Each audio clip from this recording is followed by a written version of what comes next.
día de hoy ya vamos a empezar más o menos integrando todos los conocimientos que hemos ido adquiriendo en estos 3 días, ¿no? Para ver ejemplos. ¿Qué es lo que se tiene que tener en cuenta para aplicar un programa de control biológico? Primero, tener en cuenta de que nosotros comenzamos a ver los cultivos en los que estamos encargados, ya sea palto, ya sea su arándano, ya sea capsicum, ya sea maíz, ya sea arroz, ya sea tropicales, pero sea el cultivo que tú estás cultivando es tan solamente un pequeño componente de todo un ecosistema, ¿no?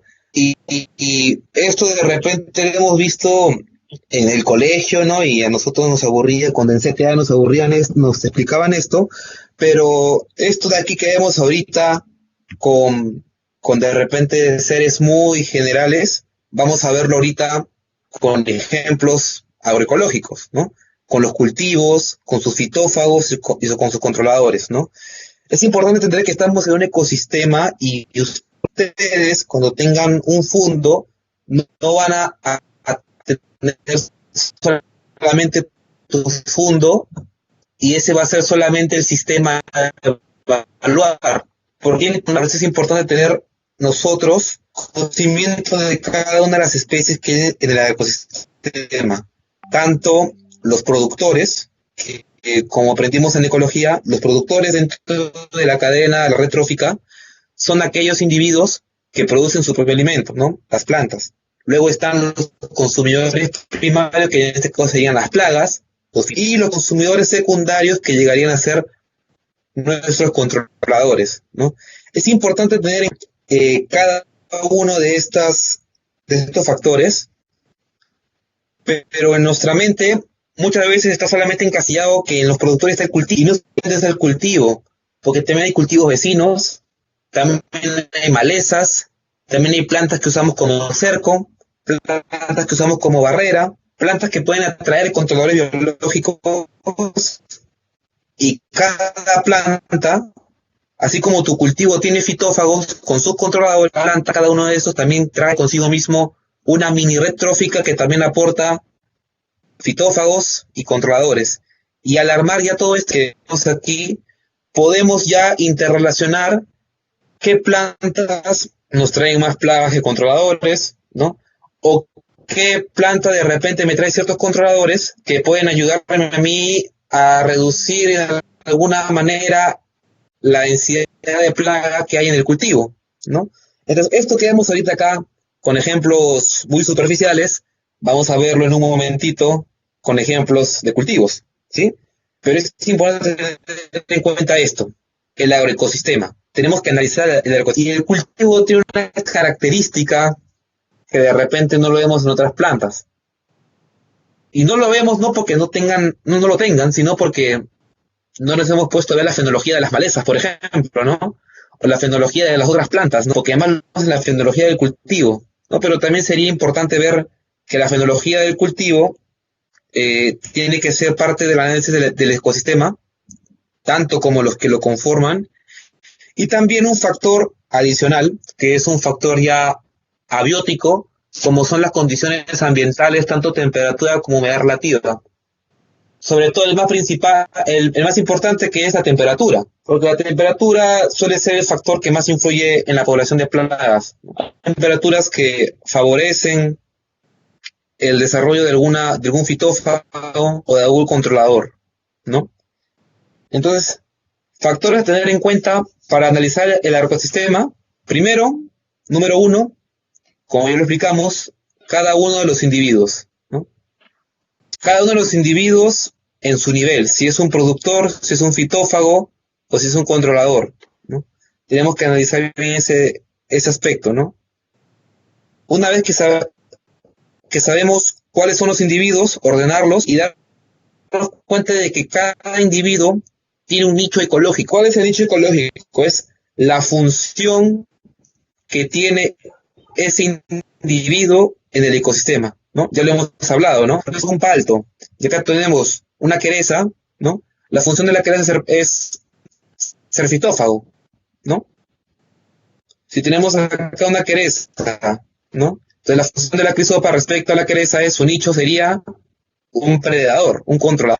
Y una vez que ya tenemos identificado todas las especies con su nicho ecológico, este fitófago se alimenta de esta planta, ¿no?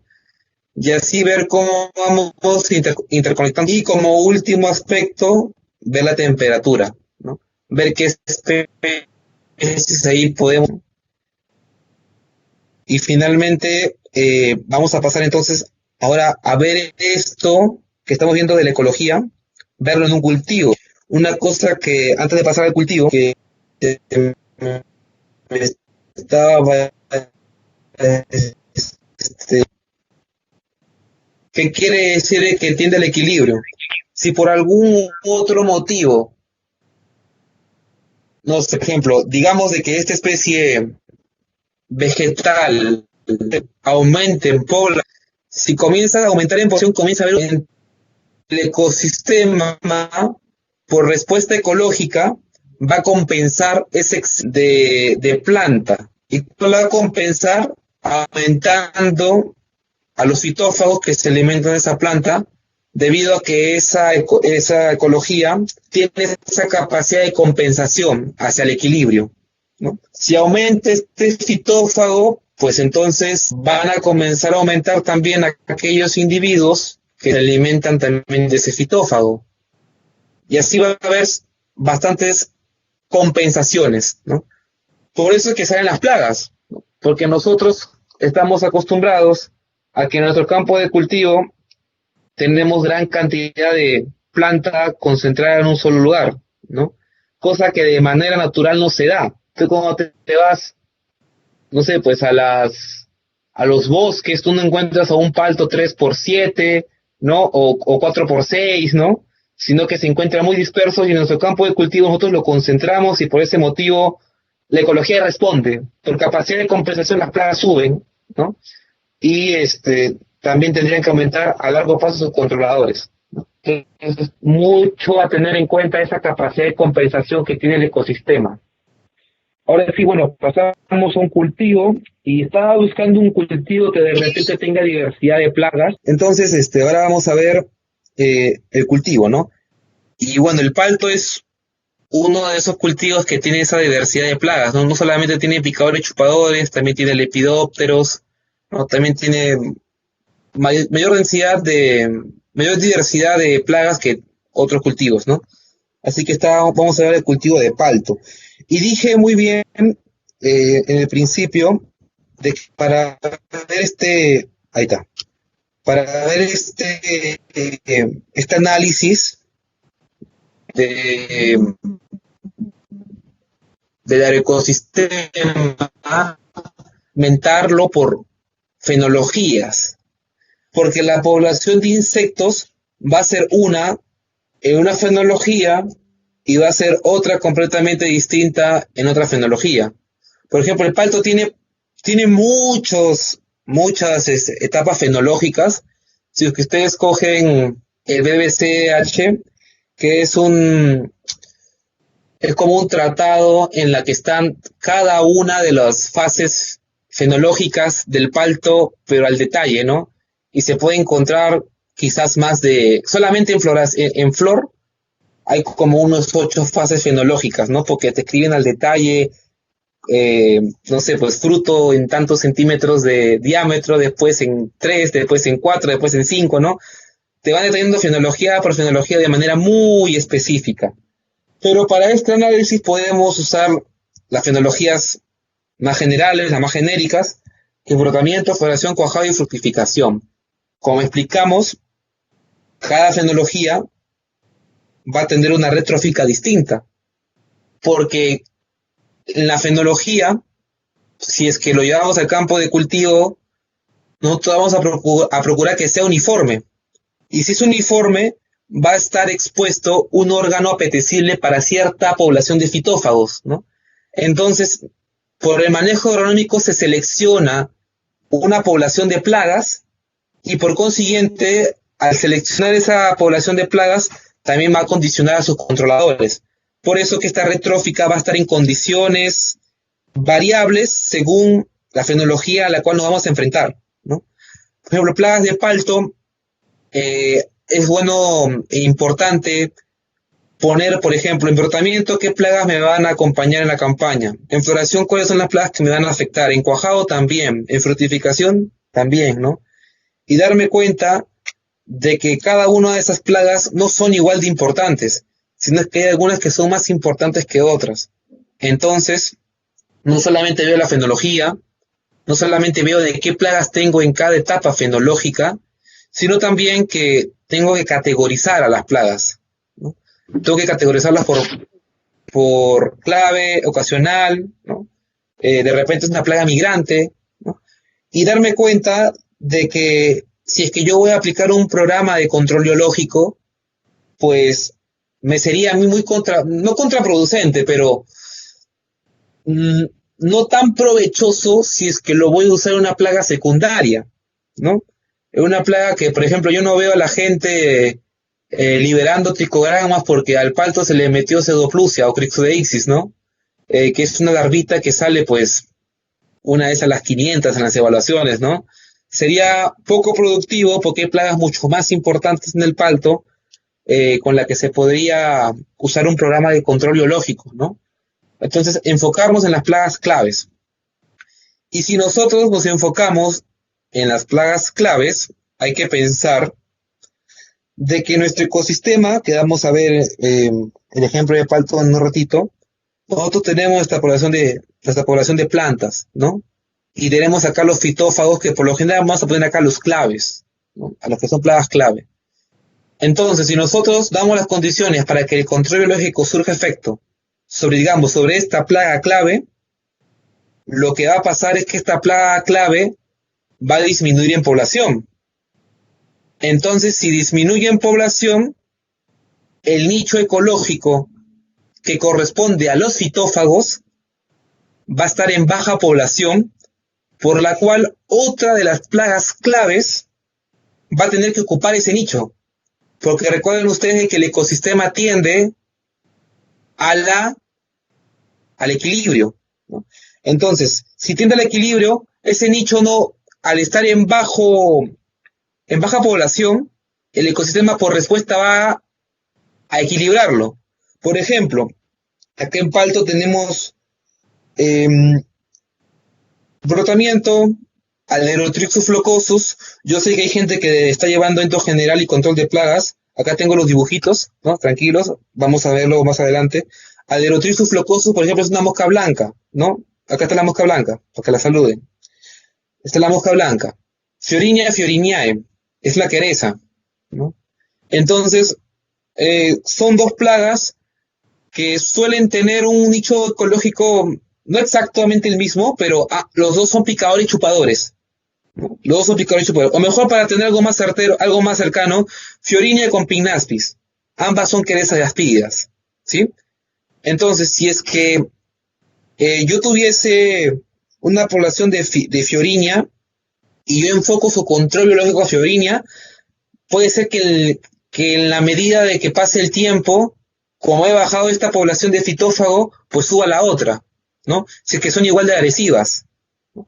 Si es que son igual de plagas claves, ¿no? Pinastri no es tan agresivo como Fiorinia, pero si tuviese la misma agresividad, si es que yo me enfoco en una plaga clave, pues va a salir otra, ¿sí? Así que el programa de control biológico no es algo estático, es algo dinámico, algo que ir viendo en el tiempo cómo van las poblaciones y también viéndolo con las evaluaciones, ¿sí?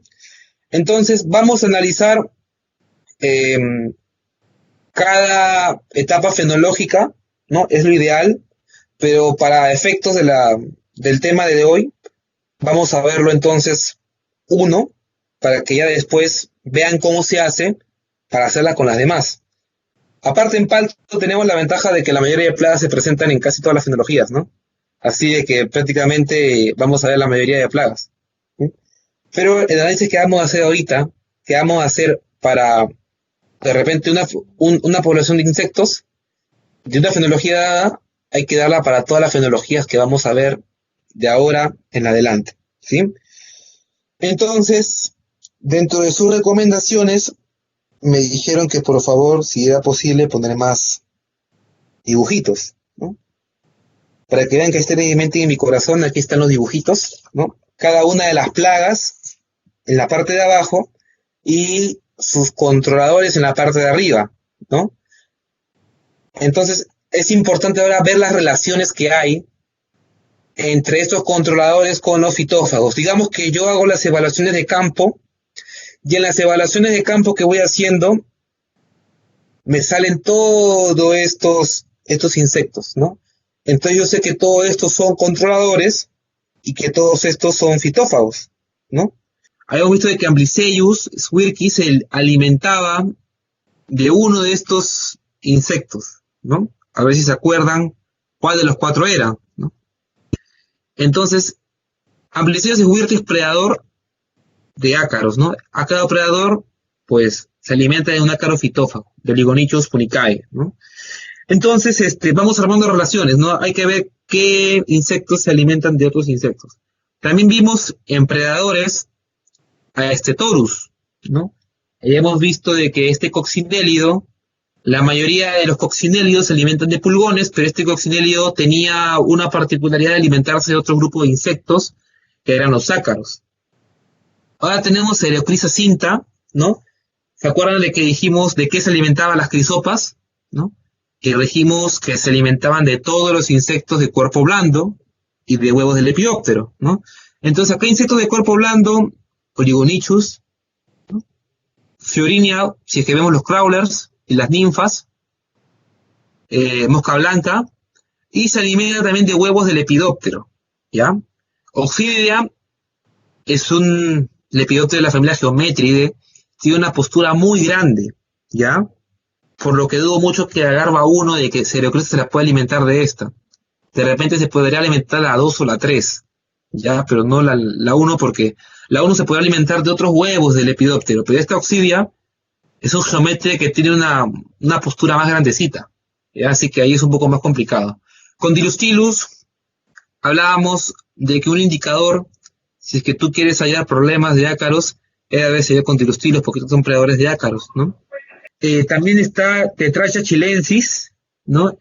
Hablábamos de que Tetracha chilensis, cuando vimos carábidos de suelo, era un predador que se alimenta de todos los insectos que caen al suelo, ¿no? ¿Y cuál de estos son plagas de suelo? Pues ninguno, ¿no? Ninguno de ellos está en el suelo como para decir que Tetracha se podría alimentar de él. Pero si tenemos en cuenta el ciclo biológico de Oxidia, cuando Oxidia llega a pupa, no en pupa en las hojas, en pupa en el suelo. Entonces, cuando pupa en el suelo, pues una posibilidad para que Tetracha pueda alimentarse de él, ¿no? También tenemos a Orius, ¿no? Orius insidiosus. Hablamos de que los chinches, ¿no? Los Heteroptera, son predadores principalmente de huevos del lepidóptero, pero también pueden alimentarse de insectos chicos de cuerpo blando, ¿no? Como las crisopas, ¿no? Y finalmente tenemos Podisus. Este chinche predador puede alimentarse elementalmente de larvas, ¿no? Entonces nos damos cuenta cómo solamente con 4 plagas tenemos una diversidad de relaciones con sus predadores, ¿no? Y eso que falta más. Entonces, también acá hemos visto más que todo predadores, pero aquí también hay parasitoides y entomopatógenos, ¿no? Si, por ejemplo, han estudiado aquellos parasitoides de plagas de palto, sabrán que Encarsia parasita Fiorinia fioriniae, ¿no? Pero esta Encarsia, a diferencia de Encarsia formosa, es una Encarsia que todavía no está identificada, ¿no? Está como SP. Seguimos con Cales, y sabemos que Cales lo que es parasitoide del Eurotrixus flocosus, ¿no? Después pasamos a Encarsia formosa, que ya hemos hablado de que era parasitoide de mosca blanca. Entonces nos habíamos quedado en Paeselomices, hablando de que había que tener mucho cuidado con aquellos productos fungicidas, porque fungicida cuando es aplicado no dice, pobrecito, este es entomopatógeno, hay que dejarlo con vida, ¿no? Si es que son muy de amplio espectro, pues también van a afectar a los entomopatógenos, ¿no? Y en palto es un poco complicado que Paeselomices de repente pueda comenzar a subir, porque en palto hay un problema latente con un hongo que afecta a la madera, que es la Pseudiplodia, ¿no? Los hongos que afectan al palto son principalmente la Pseudiplodia y Phytophthora, ¿no? Pero Phytophthora no debería haber problema en costa peruana porque tenemos suelos arenosos que no retienen agua y tenemos riego por goteo en la que controlamos la emisión de agua, ¿no? Entonces, por lo general, si es que tú tienes Phytophthora es porque te estás pasando un poco de agua, ¿no? A menos que tengas gran cantidad de inóculo, tu agua de riego esté lleno de esporas de Phytophthora, ¿no? Esa es de repente la única manera, pero no debería haber Phytophthora, lo que más es la Pseudiplodia, ¿no? Entonces, después de las podas, como es un hongo de madera, uno de los factores de diseminación suelen ser el momento de las podas. Entonces lo que se suele hacer es podar, desinfectar las herramientas, poner cicatrizantes y en el momento de poner cicatrizante, pasar con un fungicida, ¿no? Entonces imagínate, cada vez que podan hay que aplicar Paxilomyces, ¿no? Perdón, los fungicidas que van a controlar a la Pseudiplodia, ¿no? Por lo que Paxilomyces ya tiene un poquito difícil, ¿no? Pero puede estar presente también. También vimos este parasitoide de huevos, ¿no? Telenomus, ¿no? Que era junto a Trichogramma los únicos parasitoides de huevos que vimos la vez pasada. Estábamos pendientes con ver un poco más de Trichogramma, lo vamos a ver hoy día. Pero Telenomus también cumple todo su ciclo de desarrollo dentro de huevos del lepidóptero. Y ese Telenomus remus, si entonces parasita huevos del lepidóptero, pues se alimentará entonces de Oxidia, ¿no? Entonces Trichogramma sabemos que es parasitoide de huevos del lepidóptero, entonces sabemos que va a parasitar Oxidia. Mucho ojo con Trichogramma porque recordemos que son parasitoides muy específicos. De repente, no exagero mucho al decir que cada especie de lepidóptero tiene su especie de Trichogramma que la parasita, ¿no? Entonces son más específicos en el caso de Trichogramma. Bacillus thuringiensis, o BT, ahí vamos a hablar que era la bacteria que actuaba por ingestión en aquellas larvas del lepidóptero, ¿no? Causando todo un sistema enzimático en el mesenterón del insecto, haciendo de que suelte cristales que hagan que el mesenterón del insecto se rompa, y al romperse bota bacterias que son muy dañinas para la salud de Oxidia a la hemocele, donde va a causar todo un problema fisiológico, anatómico, ¿no? Entonces, Bacillus le va a servir entonces para Oxidia. Y en el caso del virus de la polidrosis nuclear, habíamos hablado de que funcionaba para aquellos lepidópteros con mayoría de follaje, ¿no? Entonces también va a funcionar para Oxidia. Y quiero que vean este panorama, vean la cantidad de flechas que hay en esta vista y la cantidad de flechas que hay en esta vista. ¿En cuál se ve más denso? ¿Aquí o aquí? ¿No? Nos damos cuenta de que acá está más denso, ¿no? Acá habrá más que una flecha ¿no? Por controlador, por parasitoide. En cambio aquí vemos que este le entra todo, este le entra todo. Entonces vemos que hay algunos predadores, ¿no? Que se alimentan de más insectos, ¿no? Entonces vemos cómo se cumple lo que habíamos conversado los primeros días, que por lo general los parasitoides suelen ser un poco más específicos que los predadores, ¿no? A la vez que también los entomopatógenos se procure que también sean un poco más específicos, ¿no? Entonces, seguimos analizando plagas, ¿no? En tus evaluaciones también te sale de repente Dagbertus, Eleuteris hemorroidalis, Pinaspis asperistrae y Bemisia tabaci, ¿no? Entonces te salen también otros fitófagos, ¿no? Y te salen también otros controladores, ¿no? Entonces también hay que analizarlos, hay que ver cuáles se relacionan con quién, ¿no? Aphitis y Aspidis, ¿no? Entonces, por el nombre te sopla un poquito de Aspidis, se alimentará de repente un diaspídido, y el único diaspídido que hay aquí, la única quereza que hay aquí es Pinaspis, ¿no? Aspidotyphagos citrinus, ¿no? ¿De quién se puede alimentar? Bueno, te va diciendo de Pinaspis, ¿no? Cerocriso sabemos que men le entra todo, ¿no? Entonces sabemos que se alimenta de insectos de cuerpo blando, como son los trips, como son los Pinaspis, como son Bemisia. En el caso de Paxilomyces habíamos hablado de que era más específico para mosca blanca. Orius se alimentaba de insectos de cuerpo blando y también de aquellos huevos del lepidóptero, ¿no? Entonces se alimenta de estos tres insectos de cuerpo blando, y con Dilostylus, elementalmente, Bemisia y ácaros, ¿no? Nos damos cuenta en esta vista, es importante analizar esto, que ya hemos visto las veces pasadas, hay insectos de que tú no puedes tratar con control biológico, ¿no? Uno, porque no es viable, porque de repente las flechitas que tienes acá no son efectivas, ¿no? Digamos, por poner un ejemplo, con Dilostylus no es efectivo para controlar mosca blanca, ¿no? Porque ustedes, estoy seguro de que no habrán visto, tengo algo de estoy tranquilo con la mosca blanca, entonces, no, no. Hay aquellos controladores que no son tan efectivos como otros, ¿no? Entonces, ya sea porque su controlador no es efectivo, o ya sea porque no hay controladores que ni siquiera interaccionen con él, ¿no? Por ejemplo, yo no le conozco a Aspertus minensis un predador, un parasitoide, y pueden haber muchos motivos, ¿no? Habíamos conversado, por ejemplo, en el caso de Dysdercus, que es plaga del algodón, lo hablamos cuando vimos predadores, que Dysdercus no tiene predadores eficientes porque tiene en su organismo una glándula que lo hace botar una sustancia desagradable para su predador. Por eso es que no tiene predadores, ¿no? Desconozco cuáles son los motivos por el cual Aspertus no tiene un control eficiente, pero vemos de que en nuestro análisis de Aspertus no lo vamos a poder incluir en nuestro programa de control biológico, porque no tiene algo que lo pueda bajar en población siquiera un poco, ¿no? Entonces, eso es lo importante de hacer este trabajito. Así que vamos a coger una plaga para analizar mejor. Entonces vamos a hacer este análisis. Tenemos acá en nuestros análisis de ecosistema, tenemos nuestra planta y tenemos también nuestra plaga, ¿no? Y la relación que hay entre plaga y planta es de que la plaga es fitófago de la planta, ¿no? Hasta ahí todo normal, ¿sí?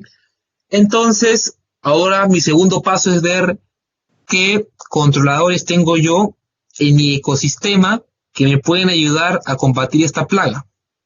Entonces, dentro del ecosistema, si es que nosotros recordamos los predadores de cochinillas, me acuerdo de que un predador era Cryptolaemus montrosieri, no este coccinélido, que es habíamos hablado que los coccinélidos tenían preferencia por pulgones, pero este coccinélido era más específico de cochinillas, ¿no? Entonces tenemos acá uno. Si se acuerdan, también había un individuo del orden Neuroptera, ¿no? Que era más específico para cochinillas que las otras, ¿no?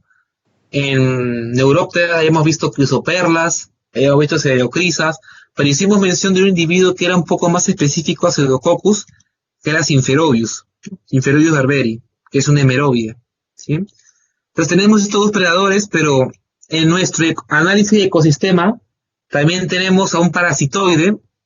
Habíamos hablado de un parasitoide que estaba ahorita probándose más, porque están aumentando las plantaciones que son más emboscadas, y hemos visto de que Anagyrus pseudococci también puede estar presente, ¿no? Entonces vamos a hacer un análisis de esto, ¿no? Tenemos Cryptolaemus, Synferobius y Anagyrus, ¿no? Y estos tres insectos se alimentan de Pseudococcus longispinus, ¿sí? Habíamos hablado de que un análisis de ecosistema no solamente hay que tener en cuenta el cultivo, hay que tener en cuenta las plantas que están alrededor. Entonces puede haber el caso de que yo tengo, por ejemplo, una maleza X, una maleza cualquiera, ¿ya?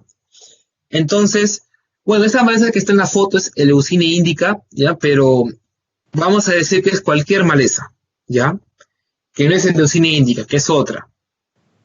Entonces, hay que ponernos en el ejemplo de que esta maleza produce ciertas espigas, porque es una poácea, y esas espigas son productoras de cierto polen, ¿no? Producen su polen, y al momento de evaluar esta maleza, nosotros encontramos que, así como se evaluó el palto, y hemos visto que tiene toda esta red trófica, pues nos damos cuenta que en la maleza, al momento de evaluarla, por la cantidad de polen que emite, nos damos cuenta de que, por ejemplo, Synferobius, que es un neuróptero, se alimenta del polen de esa maleza. Entonces, vamos teniendo acá algo interesante, ¿no? El polen de esta maleza va a favorecer el crecimiento de Synferobius, porque recuerden que Synferobius, como todo neuróptero, como las crisopas, las larvas son muy voraces y se alimentan de insectos de cuerpo blando. Pero los adultos se alimentan de néctares y de polen, porque si no se aumentan de néctares y de polen, la ovogénesis va a decaer, la fertilidad de las hembras va a decaer. Entonces hay que tener en cuenta eso para entonces hacer que ese individuo se establezca. Porque si queremos que se establezca en el cultivo, pues tenemos que tener todo lo necesario para que lo haga. Sus larvas se alimentarán de Pseudococcus y sus adultos se alimentarán de la maleza, del polen de la maleza. Entonces yo podría llegar a la conclusión de que la maleza X, la que estamos evaluando, me podría ser muy promisorio para propagarla en campo, hacer de repente ciertos linderos para que Synferoides pueda encontrar comida para establecerse, ¿no? Entonces, si es que a ti te interesa o te gusta lo que hago, ¿no? Acá tienes mi cuenta de Instagram y mi cuenta de Facebook, ¿ya? En estas dos cuentas, en Instagram me encuentras como @sanidad.kevinpacheco y en página de Facebook como sanidad-kevinpacheco.